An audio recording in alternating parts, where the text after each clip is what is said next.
Let's start our class. So in our last class, we have started the topic on basic input-output function.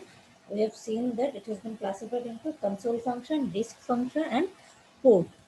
Then after that, console input-output functions are again divided into formatted and unformatted input-output function. So formatted का example हम लोगों ने देखा था कि printf and scanf, because they take the input or they display the output in a specified format. Okay, how the programmer will mention in the coding, based on that format only it will be printed in the output stream. And scanf में भी जैसे वो programmer जैसे लिखेगा उसी format में वो read होगा input. So that's why they are called formatted. And next we have seen about this escape sequences, जो है प्रोग्राम का नॉर्मल फ्लो को escape करता है, चेंज करता है. That's why they are known as escape sequences. Okay, और control string क्या क्या होता है, जैसे कैरेक्टर के लिए, इंटीजर के लिए, फ्लोट के लिए क्या होता है, वो भी हम लोगों ने देखा. Next today will start unformatted input output function.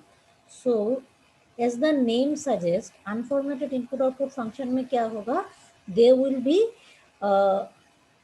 read or write, मतलब input या output जो भी होगा through that function, they will not be in a specific format. just input होगा and just output होगा.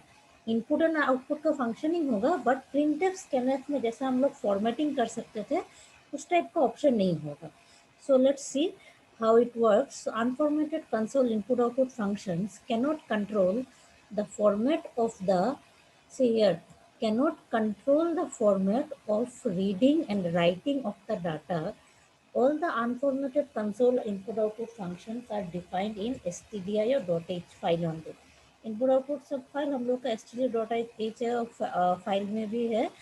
And okay, so two examples have been cited here is that getch and getche. Okay. So getch and getche functions read a character from the keyboard and does not echo the character on the screen and returns the character pressed whereas getche function, just a second. Okay, getch function reads the character from the keyboards, echoes the character and returns the character press, and it is required to add ponyo.h file.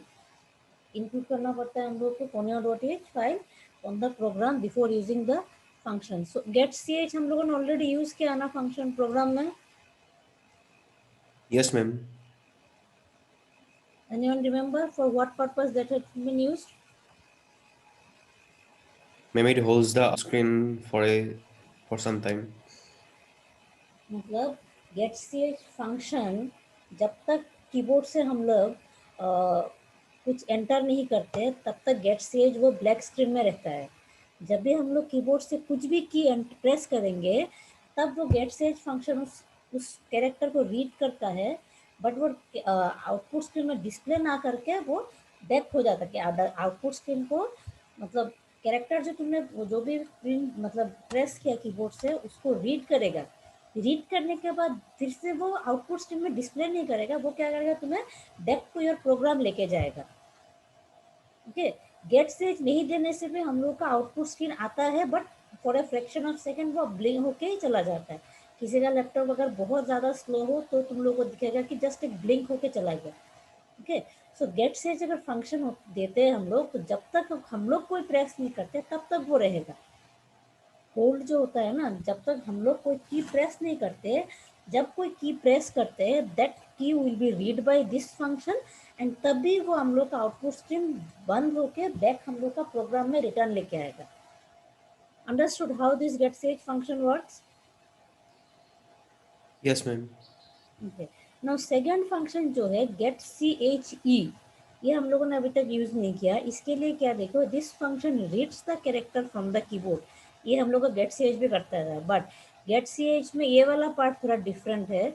Echoes the character and returns the character pressed. Echoes मतलब जो जो तुमने character enter किया उसको वो output screen में फिर से रिटर्न करेगा, फिर से तुम्हें डिस्प्ले करेगा वो आउटपुट, वो भी कैरेक्टर। सपोज तुमने ए प्रेस किया तो वो ए उसको फिर से रिटर्न करेगा। And for both the function we need to include this header file. Okay, so this is the difference between these two functions. Then both are unformatted input. Okay, next another we are having unformatted input के लिए हम लोग है हम लोग के पास एक function का नाम है get char, char. So as this is a short for character, so this is a character input function. Single, it accepts input until the carriage return is returned, and putchar function is is used for printing a character on the screen at the cursor location. मतलब gate कर से हम लोग क्या कर सकते हैं, gate कर फंक्शन जब यूज करते हैं सो हम लोग आउटपुट स्क्रीन से इनपुट फंक्शन, इनपुट कोई भी रीड कर सकते हैं जब तक हम लोगों को एक स्पेस नहीं मिलेगा। सपोज ये स्टेटमेंट मैंने लिखा अनफॉर्मेटेड पूरा लिखा, उसके बाद मुझे क्या मिला, एक एम्प्टी ब्लैंक स्पेस मिला ना। सो उस Yes, ब्लैंक ma'am. स्पेस को हम लोग कैरेज रिटर्न बोल रहे हैं। सो अनटिल दैट मैं अनफॉर्मेटेड वर्ड को जब तक टाइप करूंगी ये पूरा मेरा ये वाला फंक्शन रीड कर लेगा। फिर उसके साथ मैं किसी एक वेरिएबल में उसको स्टोर कर सकती हूँ या फिर डायरेक्ट आउटपुट में डिस्प्ले करना चाहूँ तो वो that is dependent upon the program. But जब तक कोई स्पेस नहीं मिलता तब तक गेट कर फंक्शन कैरेक्टर को रीड करता है। ओके, नाउ उसी तरह से पुट कर भी हम लोग को प्रोग्राम से हम लोग आउटपुट स्क्रीन में डिस्प्ले करा सकते हैं। ओके, कैरेक्टर्स को सिमिलर टू दैट गेट से गेट करके तरह और एक फंक्शन है gets, and that is used to read character entered on the keyboard and places it at the address pointed to by its character pointer argument and characters entered until the key is pressed. So get as is basically the get card is basically for character wise वो read करता है, और get as जो है that S stands for string. Okay, that S stands for string. So string is nothing but group of characters. Okay, so string को हम लोग मतलब कुछ कैरेक्टर्स को ग्रुप करके जो हम लोग एक नया डाटा टाइप फॉर्म करते हैं उसको स्ट्रिंग बोलते हैं।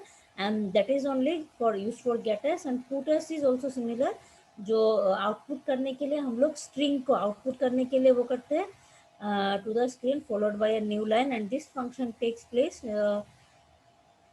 takes less space compared to printf, even if then printf is print statement is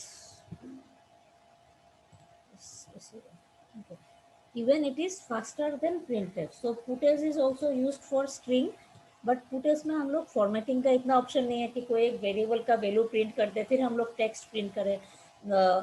printf में हम लोग का ऐसा ऑप्शन था ना, it's not print it is printf. Okay, तो प्रिंटफ में हम लोग का क्या ऑप्शन था कि हम लोग जैसे the value of the variable, फिर हम लोग फिर से लक्ष्य इज ग्रेटर देन दैट, ऐसा हम लोग कंटिन्यू करना है। मतलब पहले टेक्स्ट आगे टेक्स्ट बीच में कोई एक वेरिएबल का वैल्यू प्रिंट कर सकते थे, बट इसमें ऐसा नहीं है। इसमें जो प्रिंट करना होगा डायरेक्टली तुम्हें प्रिंट करना है।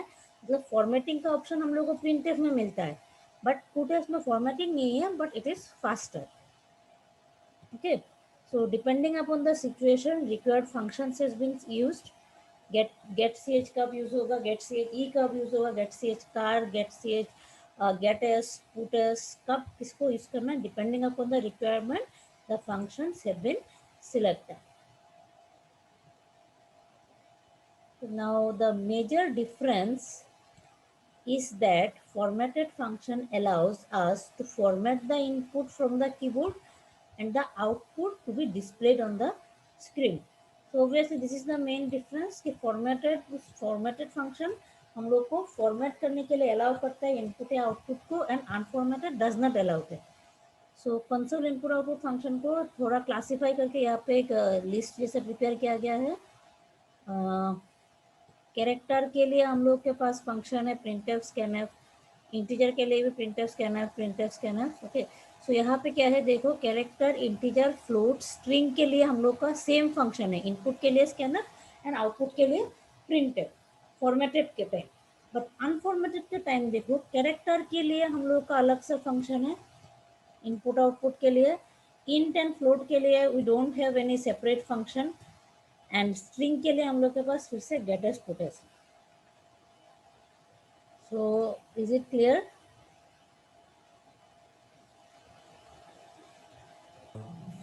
Yes, ma'am. What about others? Any doubt? No, ma'am.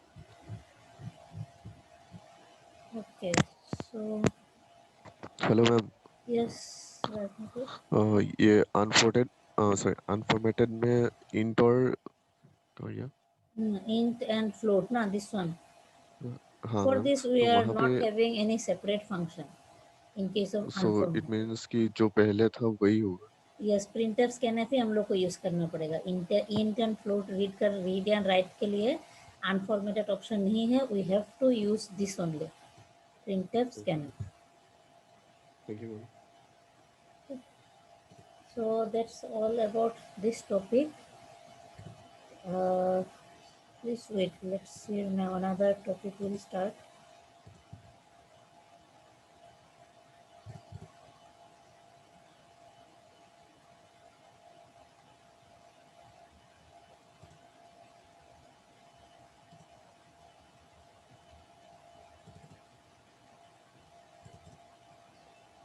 Share हो रहा है स्क्रीन?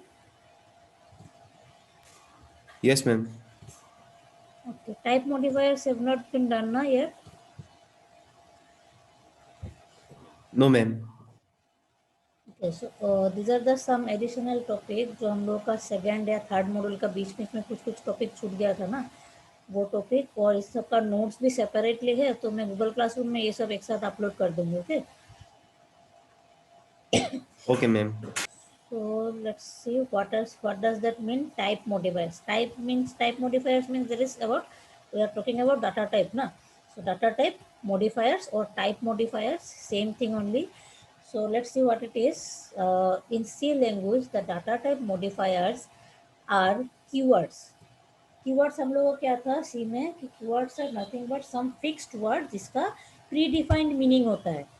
ओके, जैसे आईएनटी का मीनिंग है डाटा टाइप है इंटीजर, अंडरस्टूड ना? Keyword is Yes, some ma'am. Predefined word in C language, and so data type modifiers भी कुछ कीवर्ड्स ही है, बट उनका पर्पस क्या है देखो, they are use to change the properties of the current data type.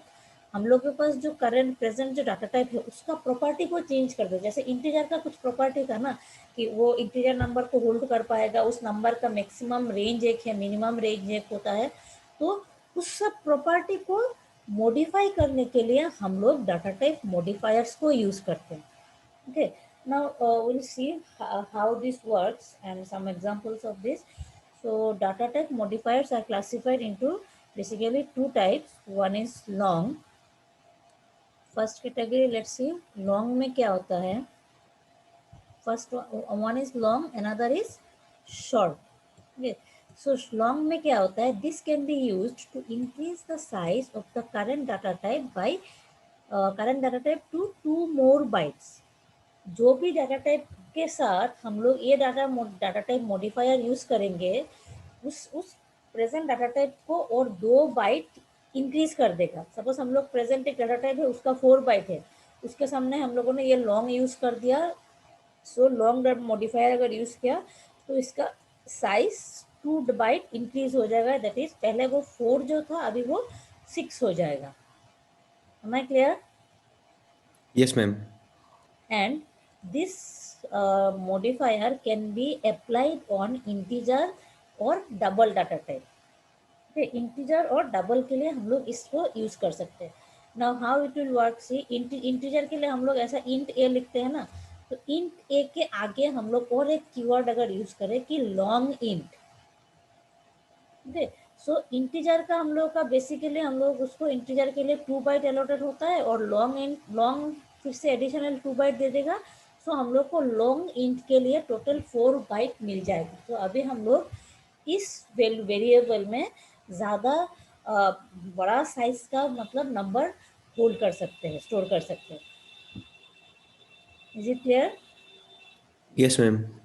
So similar to that double जो हम लोग का था, डबल का बेसिकली वो double data type 8 bytes hold करता है और लॉन्ग उसको फिर एडिशनल 2 बाइट देता है, तो total it will get an 10 bytes. And this is the syntax. जो भी डाटा टाइप को हम लोग लिखेंगे उस वेरिएबल का डिक्लेरेशन के सामने हम लोग डाटा टाइप के आगे वो लॉन्ग कीवर्ड यूज करेंगे।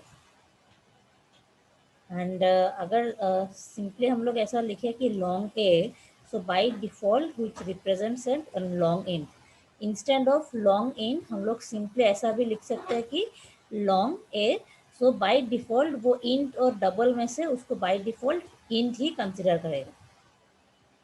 अंडरस्टूड ना? Yes, ma'am. अदर सोर्स तो प्लीज रिप्लाई। समझ में आ रहा है ना? Yes, ma'am. Okay, so let's continue. Second category था हम लोग का शॉर्ट। वन हो गया long, second category is short. So short में क्या होता है, just sorry, it's classified into following types, not only two types. Okay, actually I think it is total of 4 categories: long, short, signed, unsigned. Yes, total 4 categories यहाँ पे। मैंने वहाँ पे थोड़ा गलत बोला था, 2 categories में बोला था, but it's not 2, it's about 4। Long हो गया हम लोग का। Next is short. शॉर्ट में क्या होता है, just opposite of long. So ये क्या करता है, in general in data type occupies different memory spaces for different operating system. To allocate fixed memory space, short keyword can be use. So long में हम लोग क्या था, जो जिस डाटा टाइप का जितना साइज था उसको इंक्रीज कर देता था बाय 2 बाइट। बट शॉर्ट में क्या होता है, देखो शॉर्ट इज क्या बोल रहा है कि data type occupies different memory spaces for different operating system. So अलग अलग ऑपरेटिंग सिस्टम में कुछ कुछ डाटा टाइप का चेंज हो जाता है। सपोज लिनक्स में जाके इंटीजर का अगर साइज चेंज होकर 3 बाइट हो रहा है, या विंडोज में वो था 2 byte. Just I am saying this is just for an example. Okay, Linux में अगर इंटीजर का डाटा टाइप हो जा रहा है 3 बाइट, विंडोज में हो रहा है 2 बाइट। सो सेम प्रोग्राम दो अलग अलग ऑपरेटिंग सिस्टम में जाके डिफरेंटली फंक्शन करेगा, but we don't want that. So what we can do, we can modify our program by using this short. तो ये वाला शॉर्ट जब हम लोग लिख देंगे दोनों ऑपरेटिंग सिस्टम में, इसका फिक्स साइज हो जाएगा, that is 2 byte. Okay, so short int a जब हम लिखते हैं, it occupies 2 bytes of memory space in every operating system. मतलब जो बेसिक कन्वेंशनल क्या है हम लोग का, इंटीजर के लिए 2 बाइट रहता है, तो वो किसी भी ऑपरेटिंग सिस्टम में लेके चले जाओ, किसी भी कंप्यूटर में same program, it will occupy only the 2 byte, it will not be dependent on the operating system. Am I clear? Yes, ma'am. So long हम लोगों का यूज हो रहा था इंक्रीज करने के लिए, शॉर्ट हो रहा था टू फिक्स करने के लिए, फिक्स मेमोरी लोकेशन के लिए। नेक्स्ट हम लोग के पास है unsigned, unsigned and signed. So signed and unsigned, as the name suggests, they are talking about the positive symbols or sign जो हम लोग बोलते हैं। So unsigned keyword can be used to make the accepting value of the data type is positive value. So हम लोग suppose यहाँ पे जो example दिया है unsigned int, इंट ए बोल के एक वेरिएबल है जिसका डाटा टाइप इंट है, उसके आगे अगर हम लोगों ने अनसाइंड मेंशन कर दिया, that means the value, normally हम लोगों का इंट में पॉजिटिव वैल्यू निगेटिव वैल्यू दोनों होल्ड कर सकते हैं। इंटीजर का ऐसा रेंज था ना, 0 टू आई थिंक 255 ऐसा कुछ था, एंड इस साइड में नेगेटिव साइड में भी उसका -255 ऐसा कुछ तक रेंज था। Okay, so integer number can hold है, जनरल जो इंटीजर डाटा टाइप का कंसेप्ट ये है, it can hold a negative number as well as a positive number, but it should be a whole number, isn't it? Integer can be a negative number ना? Yes, ma'am. So अगर integer को हम लोग modify क्या कर रहे हैं, देखो इसके आगे जब हम लोग अनसाइंड लिख देते हैं उसमें सिर्फ पॉजिटिव वैल्यूज ही अलाउड है। This -10 this is not allowed जब हम लोग उसको अनसाइंड बोल देते हैं। क्लियर? Yes, ma'am. किसी भी अगर वेरिएबल का या किसी भी डाटा टाइप को हम लोग को रेस्ट्रिक्शन कर देना है कि वो सिर्फ पॉजिटिव नंबर ही होल्ड कर पाएगा, that time we use the signed keyword, unsigned keyword. And signed keyword जो है, it accepts both negative and positive values, and this is the default properties of data type modifiers for every data type. हम लोग अगर simply ये लिखते हैं int a equal to 10, okay, int a जब हम लोग लिखते हैं, so by default it is coming under signed only. Signed int लिखना एंड int a लिखना, that is similar only. By default वो साइंड int ही कंसिडर होता है, and that means it can hold a negative number as well as a positive number. So हम लोग ने अभी तक जितना डाटा टाइप लिखा है, by default they are considering as signed only. Okay, तो यहाँ पे देखो int a is equal to 10 लिखना, that is also correct. int a is equal to -10, that is also correct. Okay, so signed int a equal to 10 also correct. Signed int a equal to -10, that is also acceptable. So by default हम लोग जो भी data type लिखते हैं, by default उसके आगे वो signed का ही वो functioning होता है. Now note, in real time no need to write the signed keyword explicitly for any data type. Obviously हम लोग इतना दिन से जो भी डाटा टाइप यूज कर रहे हैं, उसके आगे हम लोग को एक्सप्लिसिटली साइंड लिखना मैंडेटरी नहीं है. So we are not writing that one ना. बाय डिफॉल्ट वो साइंड का जैसा ही फंक्शन कर रहे हैं. सो is it clear? Yes, ma'am. Data type modifiers are basically used to change the properties of existing data types, and they are long, short, unsigned and signed. Sonia, is it clear? Yes, ma'am. Swaran, Yes, ma'am. Vishwajyoti?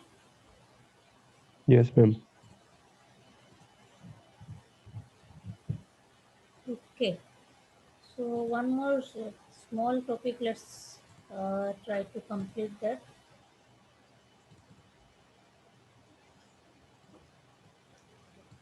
So this is a very small topic that I have already explained many times also during our programming.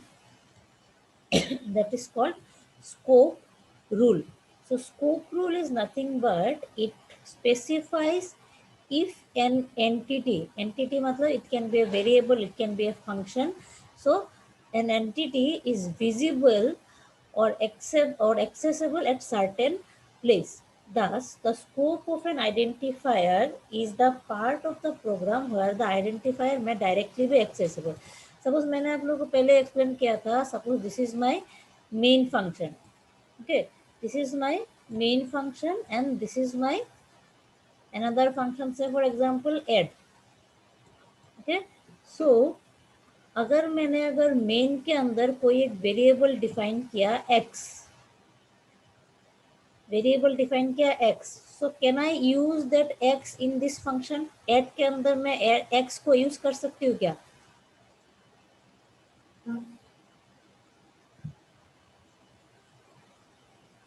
Yes, or ma'am. no? No, ma'am. Who said yes? Am I? How can I use?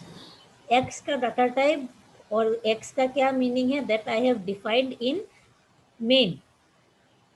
Okay, और X को मैंने as a input भी पास नहीं किया add के अंदर.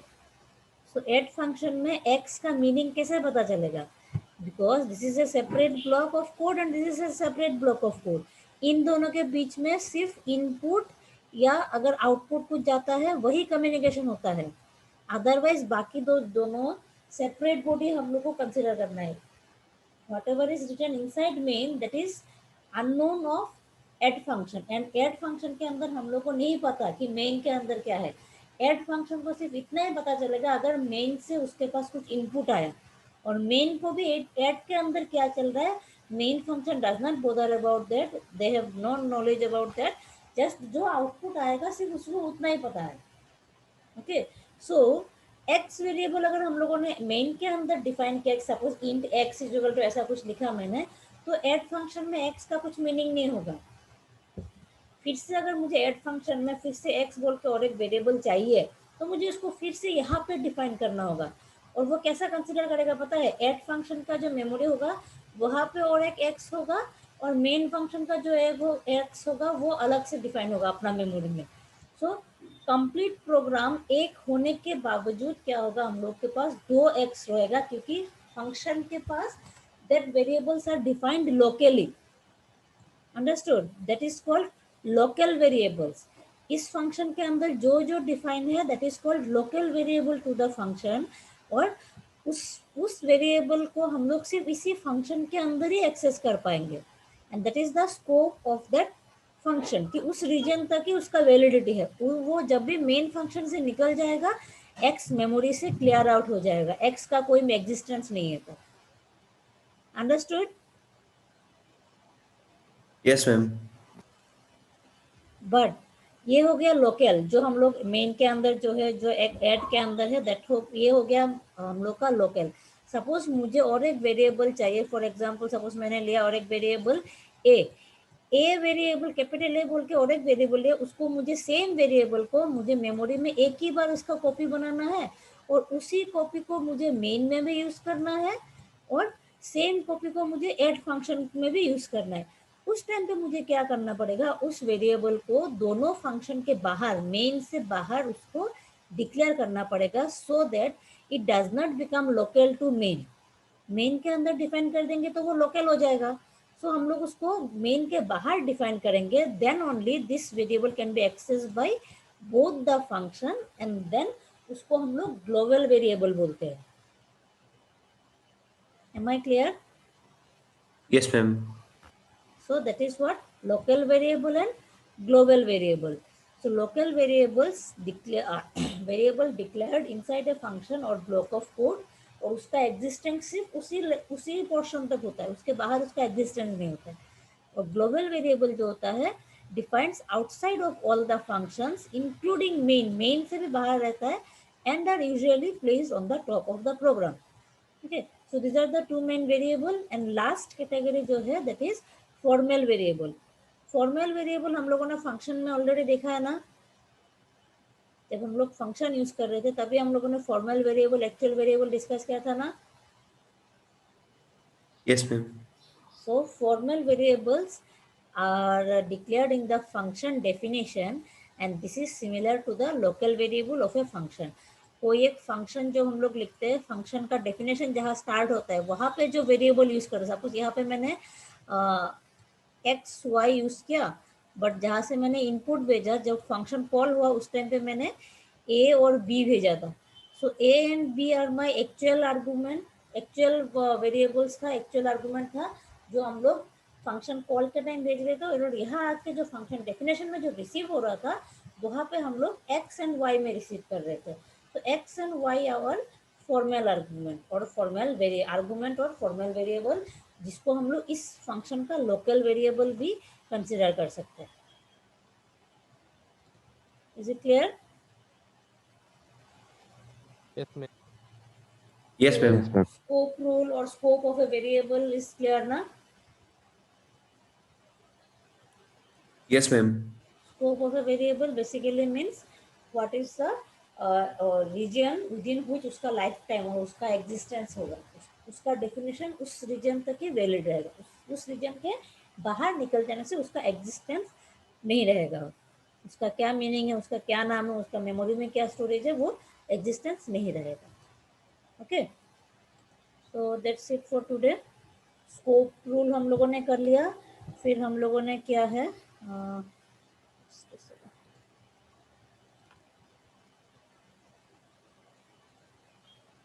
Scope rule का share हुआ ना तुम लोगों को screen? Yes, ma'am. Okay, scope rule किया हम लोगों ने, फिर हम लोगों ने डाटा टाइप मॉडिफायर्स देखा, long, short, signed, unsigned, and हम लोगों ने लास्ट क्लास का बेसिक इनपुट आउटपुट फंक्शन भी कंप्लीट कर लिया। So I will share all the notes in the Google classroom. Okay ना? Okay, ma'am. So let me just note down the attendance quickly.